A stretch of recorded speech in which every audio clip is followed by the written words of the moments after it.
안녕하세요. 결혼한 지 10년이 좀 안 되는 40대 초반의 여성입니다.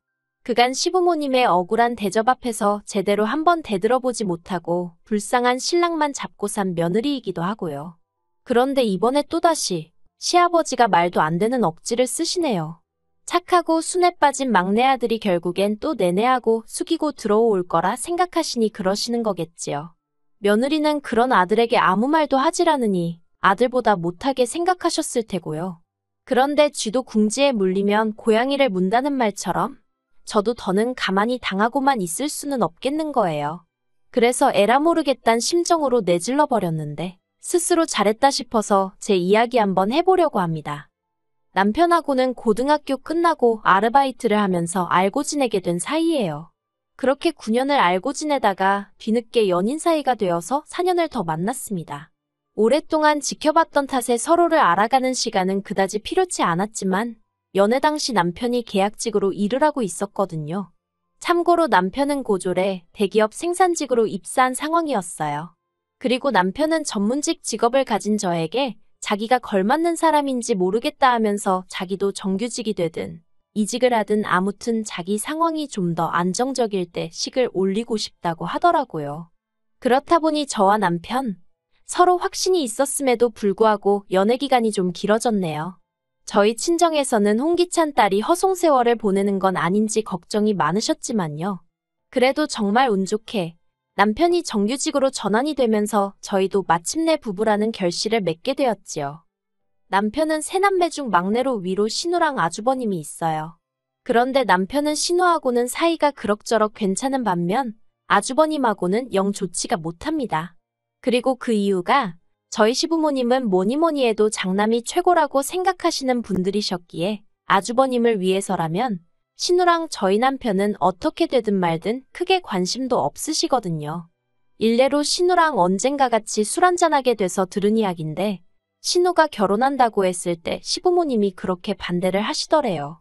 그리고 그 이유가 알고 보니 그 무렵 아주버님이 대학원에 가겠다고 난리도 아니었는데 그때가 저희 시부모님은 하시던 사업을 몇 번이나 망하시고 마지막으로 동네에서 작은 식당을 하고 계시던 때였던 거지요. 게다가 그나마 장사도 되질 않아서 그 잘난 장남아들 대학원비를 내주실 여력이 안 되셨고요. 그러니까 그 불똥이 신우한테 튀어서는 아무리 그래도 혈육이 먼저 아니겠냐며 장남이 잘 돼야 집안이 잘 돌아간다며 결혼자금은 아주버님 학비로 먼저 쓰라고 하셨답니다. 그래서 신우가 싫다고 하니까 급기야는 신우더러 남자애 환장했냐고 그러시더래요. 그러면서 머리카락을 다 잘라놓겠다고. 그리고 그 말에 열받은 신우가 에라 모르겠단 심정으로 시매부와 혼인신고부터 해버리고는 식장에 올 테면 오시고 말 테면 마시라며 결혼을 밀어붙였다는 거예요. 그리고 이후로 신우는 지금까지 시부모님에게 감정이 좋지 못해서 생일이나 명절처럼 특별한 일이 있지 않고는 굳이 시댁에 발걸음을 하지 않아요. 이런 속사정을 알기 전에는 어쩌면 딸이 돼서는 저렇게 매정할까 싶었는데 알고 보니 다 그럴 만한 이유가 있었던 거지요. 그럼 저희 아주버님은 어떤 사람이냐면요. 솔직히 제가 결혼 전부터 시작해서 남편이나 신우에게 아주버님 때문에 받은 차별이라던가 여러 이야기를 듣긴 했지만 저에게 직접적으로 준 피해는 없었거든요. 일부러 저를 골탕 먹이고 그런 것도 없었고요. 그래서 원래는 딱히 나쁜 감정 같은 건 없었어요. 그런데 며느리가 돼서 옆에서 지켜보니까 시부모님이 자식 셋을 대할 때 달라도 너무 다르게 대하시는 거예요. 결혼자금 이런 건 말해 뭐 하겠어요. 신우 자기가 모은 돈 갖고 시집 갔고 저희 남편도 시부모님 도움 하나도 안 받고 저랑 결혼했는데 아주버님은 1억 받아 장가 가셨단 소리 듣곤 솔직히 황당했던 게 사실입니다. 하지만 이거야 시부모님이 당신 재산 그렇게 쓰시겠다는데 자식은 물론이고 며느리인 제가 뭐라고 하겠어요. 그냥 속으로 서운하다 생각할 뿐이었죠. 하지만 정말 저를 빈정상하게 했던 건 시부모님이 먹는 걸로 자식들을 차별하신 거예요. 예를 들어 저희 부부나 신혼애가 시댁에 가면 그냥 냉장고에 있는 반찬 꺼내서 대충 차려 먹는 식이라면 아주버님네가 시댁에 가면 상다리가 부러질 만큼 그리고 그 위에는 한우부터 시작해서 온갖 육해공산의 진미가 다 올라가더라고요. 한마디로 저희가 평소에 먹는 반찬은 아주버님 밥상에선 감히 올려선 안 되는 음식이었지요. 그리고 더 열받는 건 그렇게 차별을 하시면서도 시쳇말로 잡일 막일 심부름. 온갖 기사 노릇이 필요할 때면 저희 남편을 찾으셨다는 거예요. 순에 빠진 남편은 시부모님이 뭐라도 말씀을 하시면 뒤에서는 궁시렁거릴지언정 앞에선 싫다 소리 한번 제대로 못하고 시키는 대로 했고요. 그리고 그 꼴을 옆에서 보고 있는 제 속은 타들어갔지요. 말이 나와서 말이지만 무슨 좋은 꼴을 보겠다고 그런 취급을 받으면서도 막말로 시부모님을 끊어내지 못하나 싶을 때도 많았어요. 얼마나 답답했던지 오죽하면 언젠가 제가 남편더러 그러지 말고 막말로 당신도 한번 들이받으라고 한 적도 있다니까요. 그런데 남편 반응은 그래서 뭐가 남겠냐입니다. 하루가 다르게 나이 들어가는 시부모님 염장질러서 우리한테 좋을 게 뭐가 있겠냐면서 자기가 따지고든들 딱히 뭐가 달라질 것 같지도 않다나요. 사실 남편 말도 일리는 있었던 게 시부모님 두 분 다 누가 더하고더라고 할 것 없이 성격이 보통이 아니셨어요.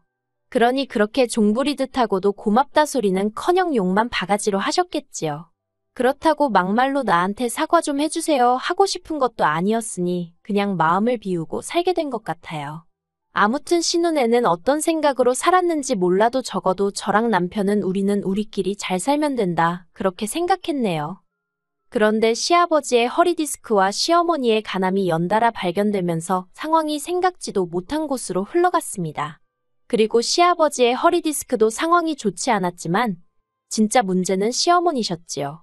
간암이 원래 소리 없는 침묵의 암이니 어쩌니 하더니 이미 손쓸도리가 없었거든요. 그래서 발견되고 한 달도 되지 않아 세상을 떠나시대요. 그리고 시아버지도 허리디스크 수술을 받으셨습니다. 다행히 수술과 입원 과정에서 간병인을 썼기에 자식들이 크게 고생은 안 했어요. 물론 저나 저희 남편이야 잔심부름 때문에 이리저리 불려다니긴 했지만 매번 당하던 일이라고 표현해야 할지 아무튼 그래서 그럭저럭 넘어갔다 싶었지요. 그런데 상황이 예상치 못한 곳으로 흘러갔습니다. 이제 시어머니도 돌아가시고 안 계신 마당에 시아버지께서 수술까지 하시고 나니 아무래도 거동도 불편하시고 여러 가지로 버거우셨던 모양이에요. 급기야 합가 이야기를 꺼내셨거든요. 그런데 어이없게도 그 대상은 바로 저희 가족이었습니다. 저희랑 합가를 하고 싶으시다는 거예요. 당연히 싫었고 안 된다고 했어요. 그리고 고맙게도 신우까지 나서서는 시아버지더러 말도 안 되는 소리 하지 마시라고 그 잘난 장남도 따모하냐면서 장남이랑 사시라고 아주 난리를 쳐주었습니다. 게다가 거기서 그치지 않고 아주버님한테도 전화해서 그만큼 지원받아서 그 정도 해놓고 살면 자식돌이는 하라고 네가 사람이 맞긴 하냐 하면서 악을 썼더라고요. 그런데 그래도 전 평소에 아주버님이 경우는 있는 분이라고 생각했는데 시아버지 일로 만나자 해서 나갔더니 무슨 말 같지도 않은 소리를 꺼내왔습니다. 한다는 말이 자기가 계산을 해봤는데 이제껏 시부모님이 자기한테 해주신 지원이 돈으로 환산하면 4억쯤 되는 것 같다면서 자기가 그 돈 토해낸다고. 저희 남편이랑 신우한테 1억 3천씩 줄 테니까 그거 받고 시아버지 똑같이 나눠서 봉양을 했으면 좋겠다는 거예요. 그리고 그 말이 끝나기가 무섭게 신우가 아주버님더러 제정신이냐고 악다구니를 썼어요. 그럼 네가 우리 그 시절로 데리고 돌아가서 대학을 보내줄 거냐? 결혼할 때 돈을 보태줄 거냐? 이제 와서 그깟 돈으로 뭘 하라는 거냐면서 정말이지 틀린 말 한마디 없이 퍼붓더라고요. 그리고는 아주버님한테는 받았을 땐 이런 날이 올지 몰랐냐면서 네가 책임지라 하더니 저희 부부한테는 행여나 아버지 모신다고 하지 말고 니들이나 니들 인생 즐겁게 살라고 하대요. 모시고 사내 어쩌네 하면 자기랑 영끈을 각오하라면서요. 그런데 그 일이 있고 얼마 후 이번엔 시아버지가 직접 저희와 신우를 부르셨어요. 그리고는 하시는 말씀이 그간 아주버님한테 지원해 주셨던 돈을 전부 다 돌려받으셨다며 죽을 때 그걸 저희에게 나눠주시겠답니다. 그러니 저희더러 일단은 번갈아 가면서 당신을 모시라고요. 그러자 신우가 정말 지긋지긋하다면서 시아버지더러 아니 그렇게 평소에 장남 없인 못 산다 해놓고는 이제 와서 우리한테 이러는 이유가 뭐냐고 따지고 들더라고요. 그러자 시아버지 하시는 말씀이 그 집은 맞벌이도 하고 애도 둘이라서 당신이 힘들 것 같답니다. 그리고 그 이야기를 들은 신우가 여기 일 안 하는 사람이 어딨냐고 받아쳤어요. 신우 말대로 저희 부부도 맞벌이, 신우네도 맞벌이였거든요. 다만 아주버님네랑 차이가 있다면 저희나 신우네는 자식이 하나뿐이라는 거였지요. 그러자 시아버지가 신우더러 너 잘났다며 화를 내시더니 뜬금없이 그 불똥이 저한테 튀었습니다. 시아버지께선 갑자기 저더러 너는 시집와서 한 게 뭐가 있냐며 아들을 낳은 것도 아니고 도대체 정신머리를 어디다 두고 살았길래 시어머니가 그렇게 될 때까지 몰랐냐는 거예요. 며느리가 돼서는 시어머니 건강 하나도 못 챙기고 정말 화가 나신다나요. 그리고 그 소리를 들으니 마치 망치로 뒤통수를 한 대 맞은 것처럼 정신이 들었습니다. 며느리가 저만 있는 것도 아니고 엄밀히 말하면 맏며느리인 형님한테 먼저 책임을 물으셔야 하는 거 아닌가 싶고 그래서 왜 저한테만 이러시냐니까 그냥 저 하는 꼬라지를 보면 답답하고 속이 터진답니다. 밑도 끝도 없이 또 욕을 먹고 있으니 정말 부하가 치밀고 솔직히 원래도 시아버지한테 제가 정이 있고 그런 것은 아니었지만 어른이나마나 정말 꼴도 보기 싫어지대요. 그래서 제가 시아버지더러 그런 소리까지 하실 만큼 제가 싫으시면서 왜 저희랑 살지 못해 안달이시냐고 제가 싫다고 했습니다. 남편이 알겠다고 해도 제가 같이 안 살 거라고 아버님이랑 살 바엔 이 사람하고 이혼하겠다고요. 그러자 시아버지가 깜짝 놀라셨는지 무슨 말을 그렇게 하냐입니다. 시아버지가 며느리한테 그런 말도 못하냐면서 저더러 별것도 아닌 걸로 일을 키운다나요. 하지만 시아버지를 제가 1, 2년 뵌 것도 아니고 당황하신 기색이 역력했어요. 그리고 그건 오랜 세월 동안 시아버지가 싫은 소리 서운한 소리 하시면 말대꾸는커녕 닭똥 같은 눈물을 흘리던 저였으니까. 한마디로 제가 약 먹었나 싶으셨던 모양입니다. 솔직히 왜 그렇게 당하고 살았냐고 누가 묻는다면 앞에서도 이야기했지만 일단 남편이 입 딱 다물고 정말 자기가 무슨 죄라도 지은 것 마냥 시부모님의 온갖 불평불만을 들어드리며 욕바지를 하고 있으니 제가 나설 의지도 타이밍도 찾기가 어려웠어요. 그저 그럴 때마다 그 시간만 지나가길 바라고 이후로 남편이랑 저랑 서로 다독이며 그래 늙어가는 부모님 이겨서 뭐 하겠어 하고 참았을 뿐이에요. 그리고 솔직히 마음 한구석에선 말씀은 저렇게 하셔도 우리한테 미안한 마음이 조금은 있으시겠지, 고마워하고 계시겠지 그런 믿음이 있었달까요? 그런데 이번에 시아버지가 저에게 하신 말씀은 그간 제 일마리 기대를 깨부시기에 충분했고 까놓고 말해서 제가 나중에 무슨 부귀 영화를 누리겠다고 그 푸대접을 또 받으며 살아야 하나 싶더라고요. 그래서 절대로 안 모신다고 그러곤 남편한테 선택하라 했습니다. 시아버지 밑에서 머슴마냥 평생 빗자루로 얻어맞으며 살 건지 저랑 같이 살 건지 말이에요.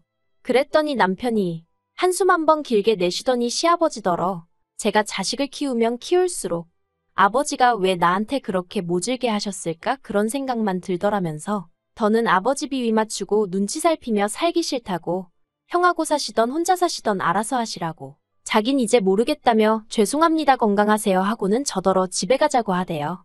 그러자 신우도 시아버지더러 결국 이렇게 될 줄 알았다면서 그래도 걱정 없지 장남이 알아서 해결해 줄 거 아냐 라곤 비꼬더라고요. 그리고 이후로는 정말 귀 막고 아무것도 안 듣고 산다는 심정으로 아주버님이고 형님이고 전화 오는 것도 다 무시하고 지냈습니다. 솔직히 저희 시아버지가 거동이 조금 불편해지신 건 맞지만 그렇다고 무슨 장애가 생기신 것도 아니고 혼자 얼마든지 생활하려면 하실 수 있는 상황이었거든요. 그래서 걱정을 크게 하진 않았어요. 그리고 저희 부부는 그간 할 만큼 했다 싶었으니 솔직히 누가 감히 우리를 욕하겠나 싶었지요. 그리고 저도 돈 벌고 애 키우는 것만으로도 벅차디 벅찼는데 신경질적이고 매번 막말이나 토해내시는 시아버지까지 모시고 살라는 건 솔직히 남편이 사람이면 저한테 바라면 안 되는 일이잖아요. 아무튼 그리고 신우에게 들으니 시아버지가 아주버님네와는 상의도 없이 아주버님네로 쳐들어가셨답니다.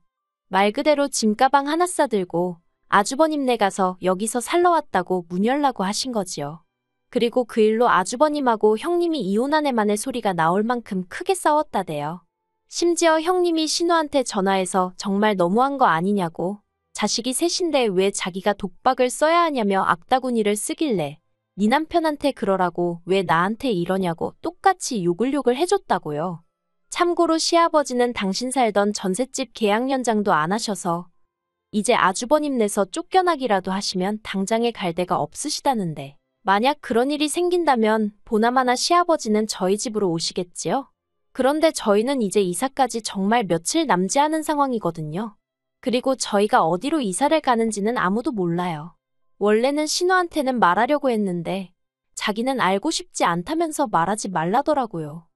그리고 제가 이렇게 말하는 게 어떻게 보면 가식적으로 보이겠지만 최근 몇 달 동안 시아버지가 저희 남편을 포함해 자식을 셋이나 두고도 저런 대접을 받는 걸 보니까 한편으로는 서글픈 인생이다 싶대요. 그러니까 왜 자식 하나만 끌어안고 그렇게 어화둥둥 키우셨냔 말이에요. 그럴 것 같았으면 처음부터 하나만 낳으시던가. 솔직히 저희 남편도 운이 좋아 정규직이 되었고 지금은 그럭저럭 남에게 손 안 벌리고 사는 처지가 되었지만 이게 다 자기가 아둥바둥 노력하고 살아서 된 거지. 시부모님 덕을 봤다는 생각은 안 하는 눈치예요. 옆에서 제가 보기에도 그렇고요. 하지만 아주버님은 아무래도 학벌도 좋고 하니까. 물론 자기가 노력도 하기야 했겠지만 그래도 저희 남편보단 어떻게 보면 사는 데 있어서 난이도가 쉽지 않았을까요? 그리고 저희 남편도 처음부터 아주버님만큼 대학물 먹고 했으면 지금보다 더 잘 됐을 수도 있잖아요. 물론 이제 와서 아무리 생각해봤자 의미 없는 아쉬움이지만요. 그냥 제가 답답하고 그래서 하는 말이에요. 아무튼 아주버님이 아무리 그래도 자기 아버지인데 설마 시아버지를 어디다 버리기야 하겠어요? 알아서 잘해드리겠지요. 신우 말대로 더는 정말 신경 쓰지 않으렵니다. 그 집이 이혼을 하던지 어쩌던지 그것도 다 자기 팔자 아니겠어요? 저는 그냥 저희 세 식구 알콩달콩 건강히 잘 살 생각만 하려고요.